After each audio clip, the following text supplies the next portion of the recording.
Hello.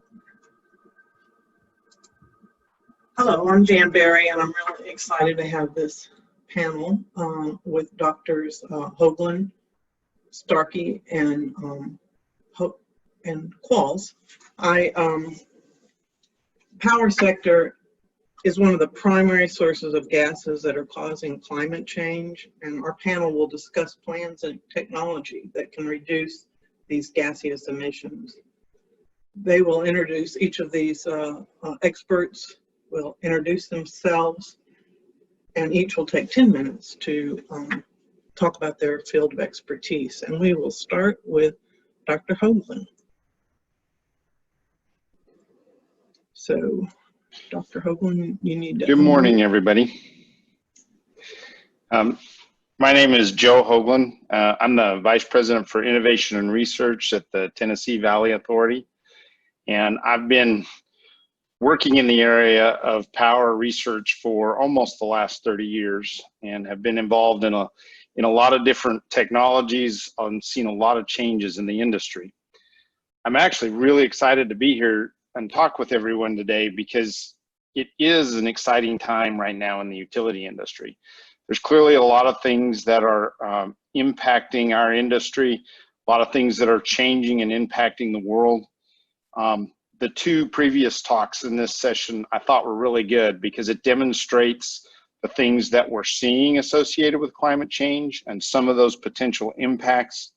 Those obviously are not only affecting our industry, but we are, as has been pointed out, a large emitter of carbon dioxide. But as we see the changes in the climate, we're also seeing changes in what customers want.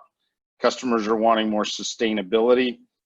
They're wanting to be engaged more with where their power comes from and how it's provided to them.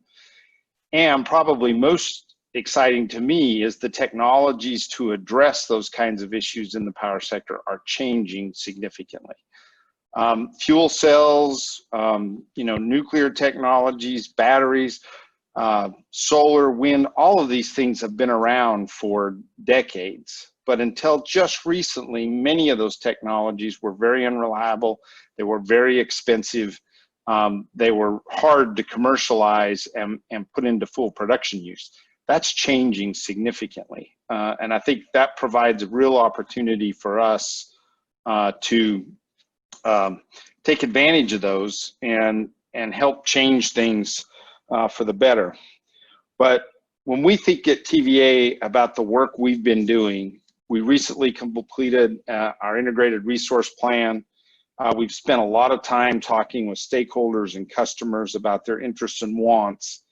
It's becoming very clear to us that not only do we need to continue to balance our resources to make sure we maintain cost and reliability, but we have to begin to really increase the amount of renewables, particularly solar, on the system.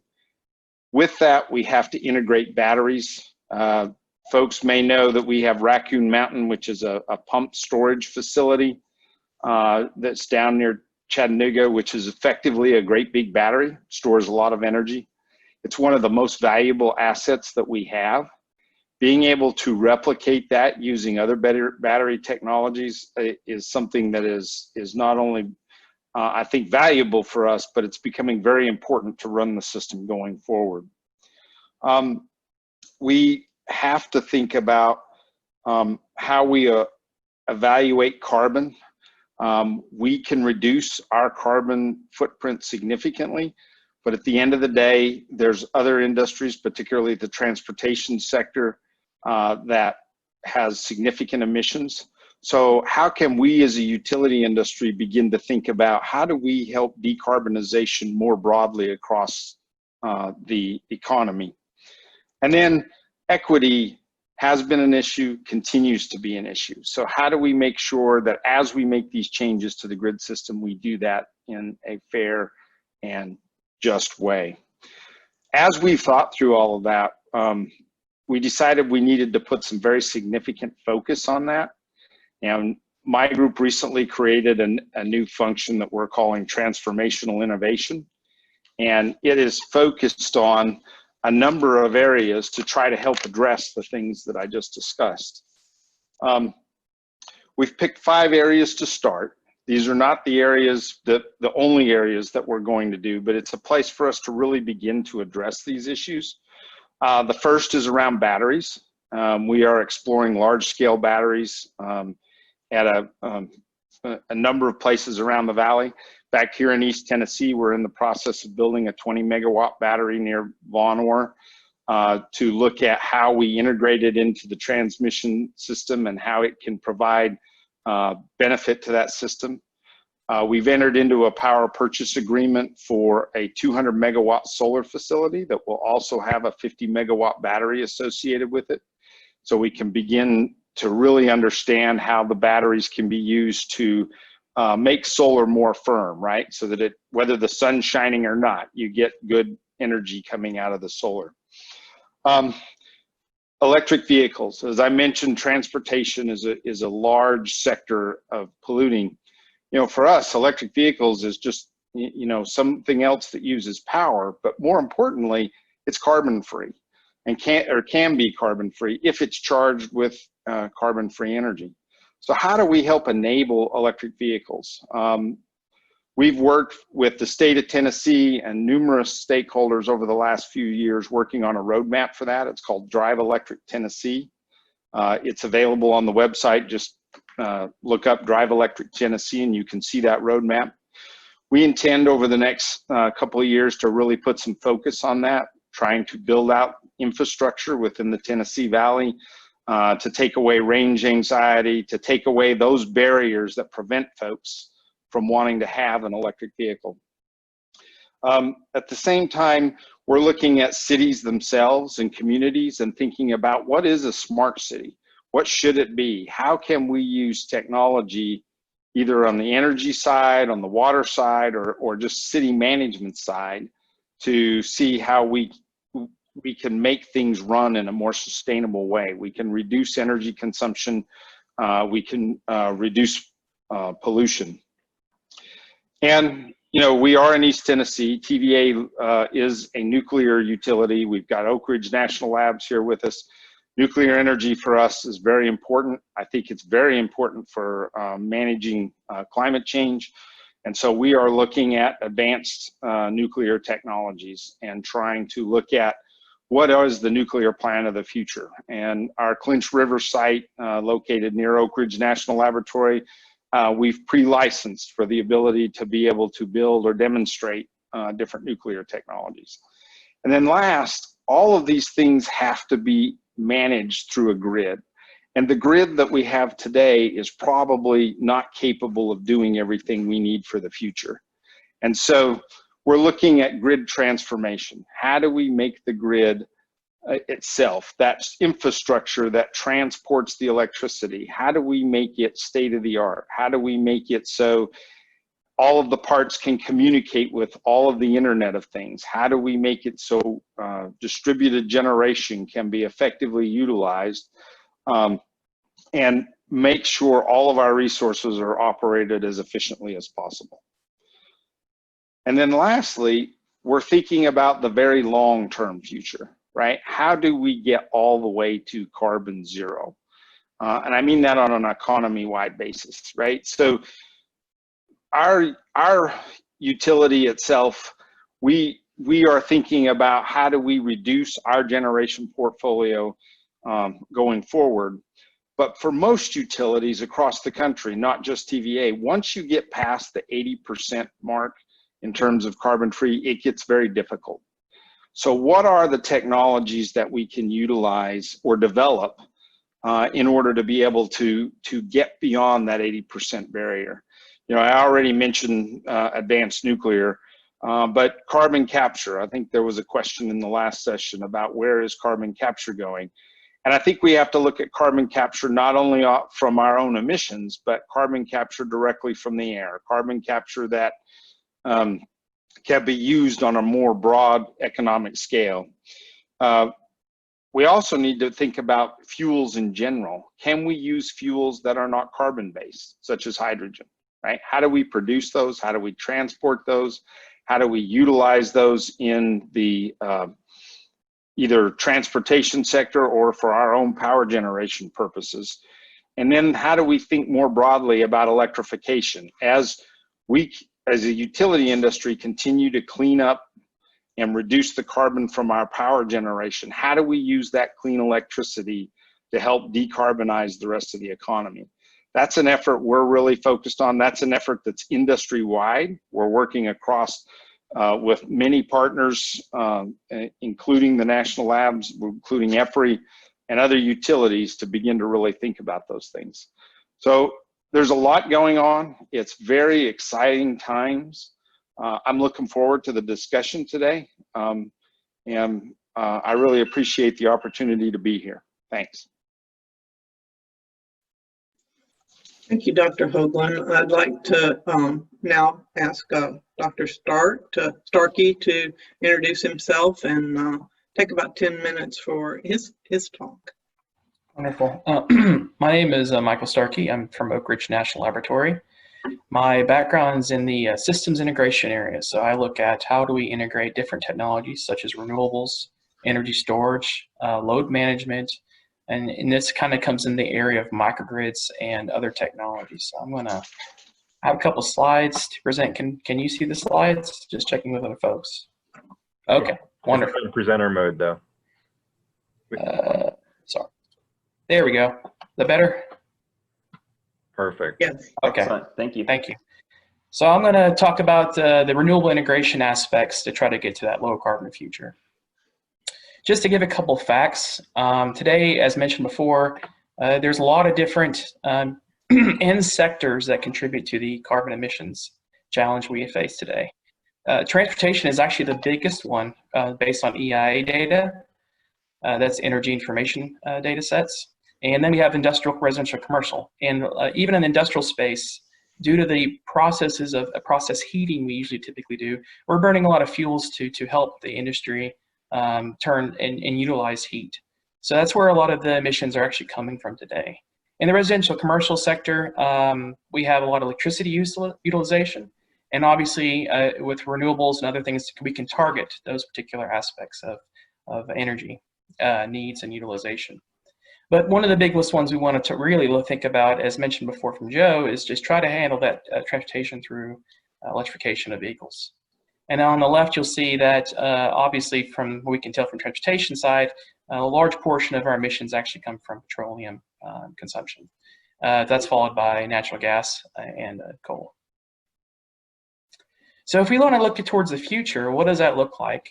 Can we really push for more renewables, wind and solar? And it's a challenge in the Southeast because we really don't have significant wind capacity as seen by many NREL reports. We have a very small, more on the coastal side that we can, and mountain ranges where we potentially have some wind. And the solar will be the bigger driving factor for the Southeast. Along with that, we, as mentioned before, electrification of vehicles. If we try to transition to removing that transportation offset of gases, that will mean we will need more electricity. And it may not be in the times we want to do it. It may be times and through controls that we can implement, especially in the evenings charging at homes. But those are things we have to investigate and understand.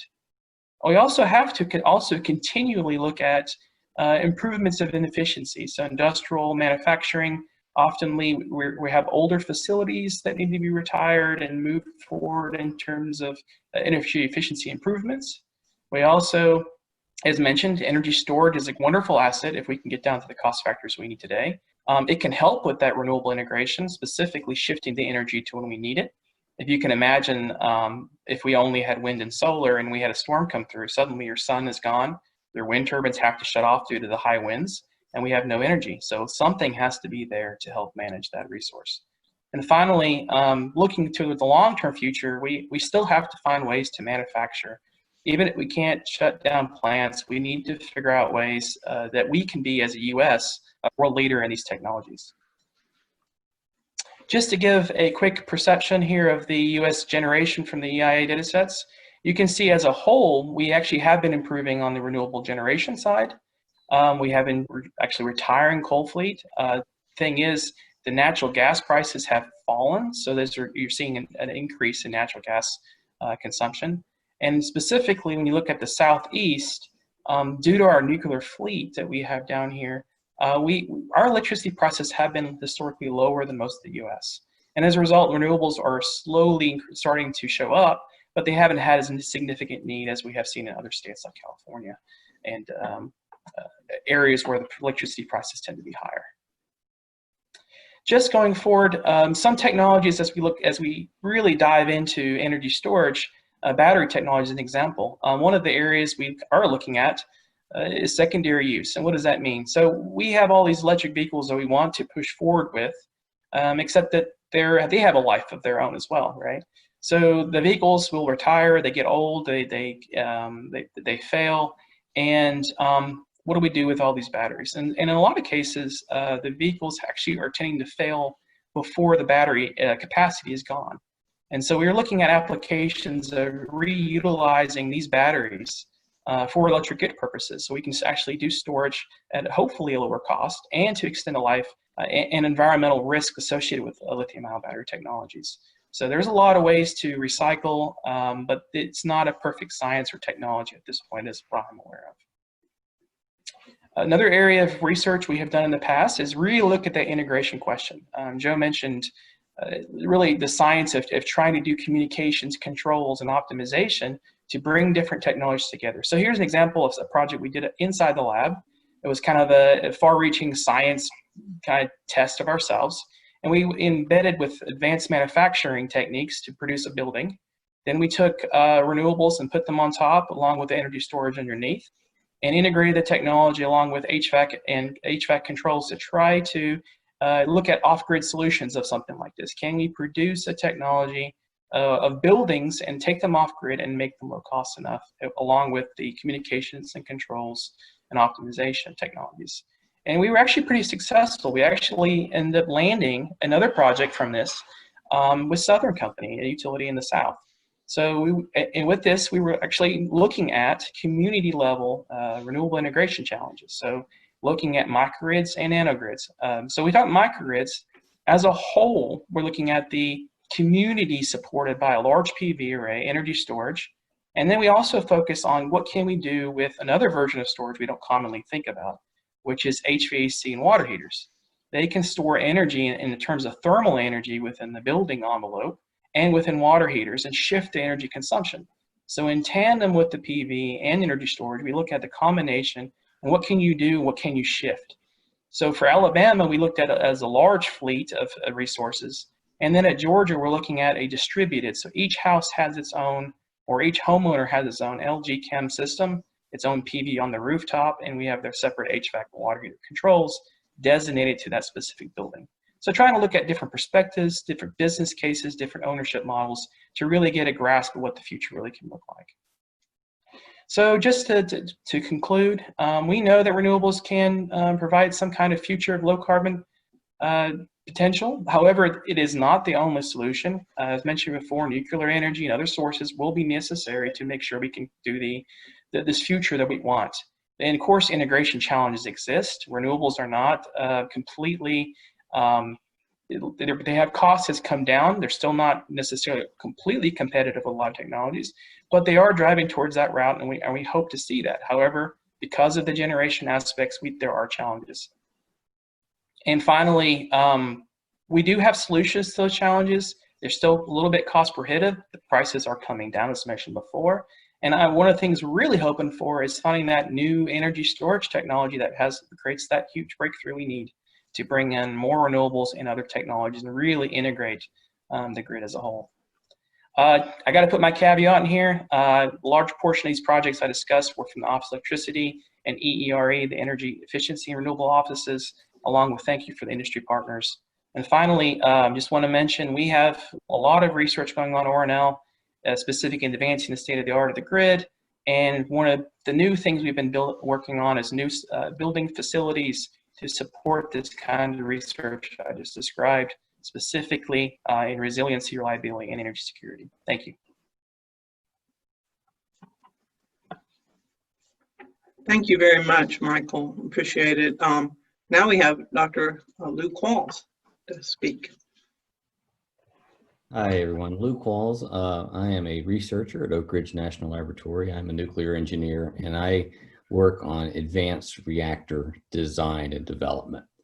I'm going to try to share a slide or two with you real quick. Hopefully it'll go well. All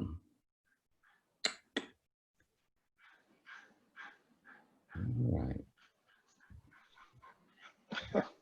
It's not going well. Okay, here we go. Okay, can you see that? This is another way to look at energy consumption in the U.S.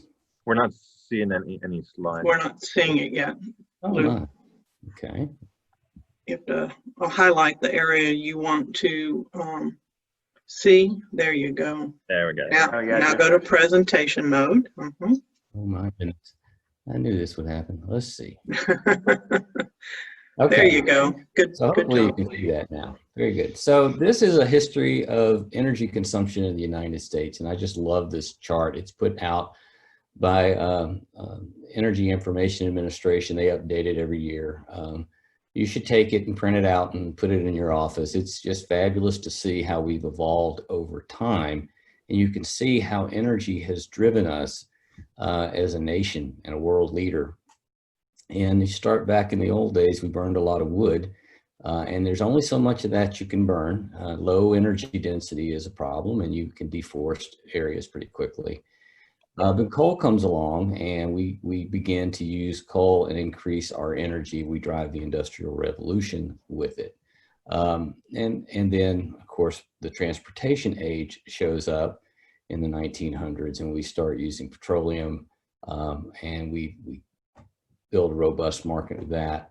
And following petroleum, we get the natural gas increase that comes with that. And so you get to the mid 1900s, and you see we have a fairly large energy economy.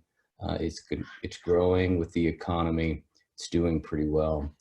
And then around 1970 or so, the nuclear part of that starts to increase. Okay, so nuclear power comes along, gets into the market, becomes a significant part of the market, and it saturates there in 30 years or so. So a couple of interesting points to be made about this is that once a technology is conceived, it takes a long time to get it into the market and to mature it. And so you won't see its benefits unless you're aggressively trying to make sure you get it there. So nuclear took a long time to mature. You can see that 40-year period there. But look at the biomass. The biomass was mature until we decided we were going to do more of it, and then very quickly we could ramp that up. And the same with other renewables. It's an example of if we put our mind. You come get him. Okay, so now look at the coal curve. The coal, we have turned down the use of coal. That's an intentional thing, right? We want to reduce it, but there's nothing else on the chart that can quickly pick up the slack. And so we are using natural gas, which is a good alternative to coal.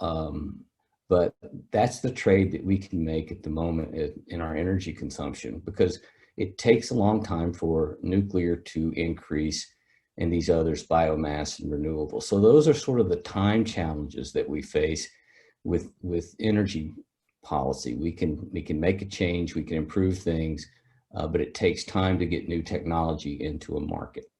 So my job is to develop advanced reactors. The reason we need new reactors is this shows the life expectancy based on the licensing permits today for the reactors in the Southeast United States. And what you see here is that mid-century, these reactors will start to come offline. And as they come offline, they're going to reduce the amount of nuclear that's going on to the grid. And you're going to have to take it up somehow. So we're working very hard to be able to deploy new nuclear technology to replace this before it goes away.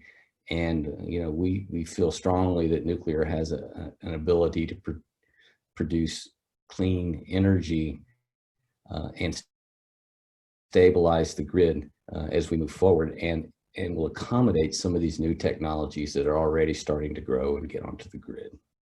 So this is sort of the timeline that we think of. Mid-century, these are going to start fading out. We need to replace them with new versions. So just real quick, why nuclear? Nuclear is a high energy density option. It takes a little bit of land mass and you can produce a lot of electricity for a lot of people. It's low carbon, essentially zero carbon electricity, and it's continuous baseload operation. So a plant can be up and running. It will run for 18 months under today's paradigm, but the next plants can run for 2 or 3 years at a time without having to come down. Nuclear also provides national energy security. We have our own supply. We can control our supply, and we don't have to import it. So that's very good. And it's an important part of just a diverse energy portfolio. It enables, to some degree, the other energy sources that may be intermittent, for example. So this is usually a pretty funny slide. I ask people which plane they'd rather fly on to go to a conference, but we don't do that anymore. But in the lower left-hand side, you see a propeller made by the Wright brothers in the early 1900s, and then a jet engine on the right. And of course, this is what a healthy industry looks like. It evolves. It goes from a basic idea. It gets better every year, gets better every decade, and before you know it, you have an extremely mature and reliable industry. So a robust industry must evolve to improve. And so nuclear industry is no different. And our cycle times are a little longer than the airline industry. So it's been a challenge for us, but we are working on new designs. If you don't like old nuclear, that's okay. New nuclear is an option that hopefully you'll like better. These systems are going to be have greater safety margins. They're going to have inherent passive safety. They'll be simpler systems, less complex, have reduced accident potential and consequences. But importantly, they'll be more economic. They'll have lower capital costs, shorter construction times, and they will reduce financial risk associated with nuclear deployment. There'll be different sizes, different options, and they'll go in more places. You might put a very small one next to an isolated community. You might put a slightly larger one in closer to a mid-sized community, and you can still have the large base load that you need. The future reactors will offer better resource utilization, which is again a national security asset, and ultimately reduce the waste products from nuclear that have to be stored long term. So that is my talk, and I appreciate you listening. Thank you for the invitation to present. Thank you so much. All three of you have just done an awesome job of covering very complex topics in a short amount of time. Let's see. So Lou, if you could stop your screen share, that'd be great. We have lots of excellent questions from the audience. Audience is really quite knowledgeable. So I'm going to just pose some of the questions that came about. Let me start with all three of you about economic viability of these non-carbon energy sources. I'd like to start with Dr. Starke with the microgrids and the nanogrids. How could these be encouraged, and what is the price point at which these will become cost competitive and economically viable for the microgrids and nanogrids? Sure. That's a very difficult question to answer. A lot of times, the reason we add a microgrid or a nanogrid is to really spur what we call resiliency, reliability of that network. So if you're willing to pay for that additional cost to ensure you have not continuously delivered power, that in some cases where you have commercial entities or industrial facilities or hospitals where you naturally need that reliability, you can vet microgrids to pay for themselves. But for a typical homeowner, it's a challenge. the only aspect you can try to come up with is if it's possible to find a way to purchase the solar first, where you have maybe a rate structure that supports the returning electricity. And if not, then can you add energy storage?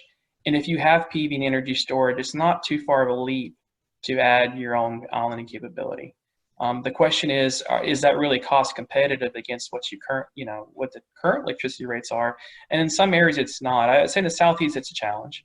In California, I'm hearing the numbers are quite different because the cost there is much higher. And recently with the fires, they have to shut that electricity out or do the rolling blackouts. And so there you can see, obviously, the value of resiliency and reliability through energy storage and solar is one example. It could very well pay for itself. Thank you. Excellent response. Similar question to Lou. At what point do you think you talked about nuclear economics, and I have a lot of really smart people on the line who are asking me about molten salt technology and Bill Gates, Tetrapower, and all the different technologies that are coming out. When will they be ready, and when do you think they'll be cost competitive and faster to build?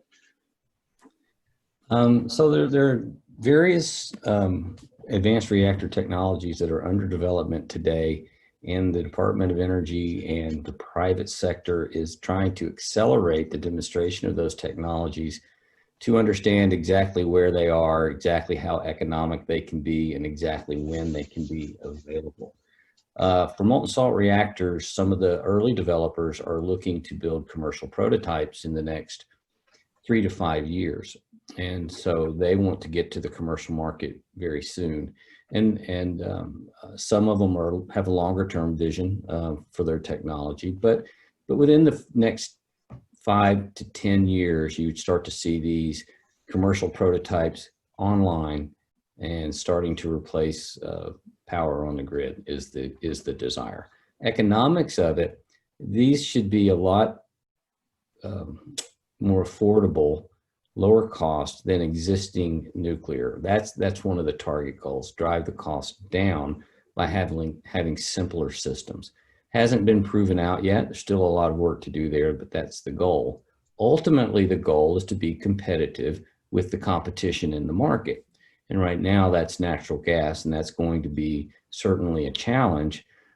So, the thinking is there's more to the benefits of clean energy than just low cost. So we think we need to be cost competitive, but not necessarily the lowest cost option moving forward. Thank you, Lou. And now I'm going to pose the difficult question to Joe Hoagland, which is, you probably know that many of us are interested in a carbon fee and then a dividend return to the public to offset any cost increase. And so from TVA's perspective, what do you think a fee on carbon would do to your plans if Congress should pass such a fee? How would that change your portfolio? Yeah, that is a hard question. But it's a good question. So, we've thought about that when we've done our integrated resource planning analysis, and we've actually looked at what would happen to our plans if we considered up to, say, $50 to $100 a ton, sort of a tax, if you will, on carbon. What we actually find is that it doesn't, we can manage the overall price of the electricity. It pushes us to evolve our portfolio a little faster than we do now. I'm not going to say it doesn't have any impact at all, but our challenge at the moment is as these new technologies begin to become available, they are not cost effective. If there's a way to compensate that through a taxing mechanism, that then allows the utility industry to put them in place and begin to use them. This has worked before. We did this with other pollutants, NOx in particular, that allowed the utility industry to put the technologies in needed to reduce that. And it did another very important thing for us. It gave us surety, right? When you think about a lot of what we do, things are very expensive. They take a very long time to build. They last, and the recovery of the cost is carried over a very long period of time. So the less certainty we have, the more difficult it is for us to be able to plan it and build it and effectively manage the cost. So there is some advantages to being able to have that kind of mechanism in place. Excellent response to a very difficult question. Thank you very much. I'm going to move back to Lou again and ask the question that I'm sure he's anticipating. It's what about the nuclear waste? Several people asked that question. Yeah, so that's one of the things, the second thing people ask generally about nuclear. One is it safe? And number two is, what about the waste? And so the industry as a whole takes those very seriously. And we understand that we have to have good long-term solutions for the waste issue.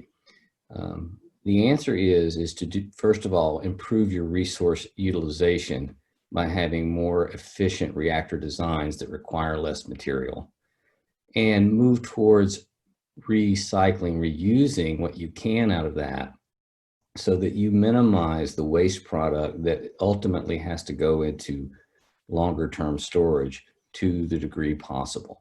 So these new reactor concepts that are evolving, many of them are tightly integrated with a long-term vision for closing the nuclear fuel cycle and reducing nuclear wastes. Good, good. Even using some of the waste as fuel. So, it's true. Yeah, yeah. Heard a lot of really good things about that. Let's see, I've got a question about, again, the nanogrids and microgrids and battery backup, I guess, for solar and wind in general. When will you use pump storage versus batteries? When will the batteries be available that have the capacity to, Joe spoke about fairly large battery storage in Von Orr.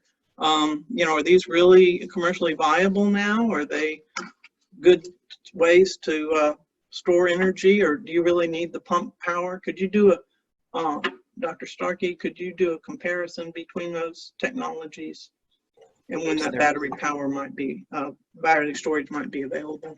Sure. So one of the things about pump storage is typically that's very, very large facilities. You won't typically find a very small pump storage, at least what technology has today. So that's going to typically be integrated with your transmission network. So it's really supporting, as Joe mentioned, your larger transmission power and supporting of shifting in energy of nuclear and coal and natural gas today. But the smaller, so there are existing battery systems that today you can purchase at quite a very high price, still relatively, for lithium ion. They look like tractor ends, and they can stack and be integrated to the grid. There's quite a few plants actually that have been done in the Northeast and in California.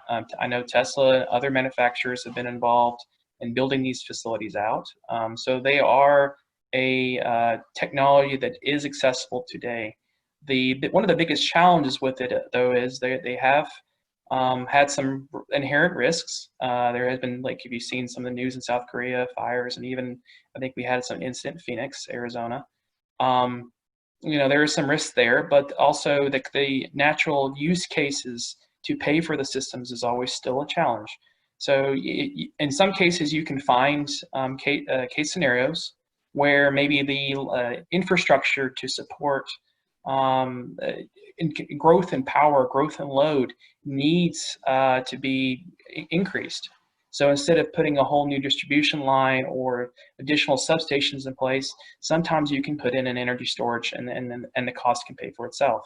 So those are case scenarios of you have to evaluate what is the use cases. You have to look at what available technologies and at what costs to really establish what you're trying to do.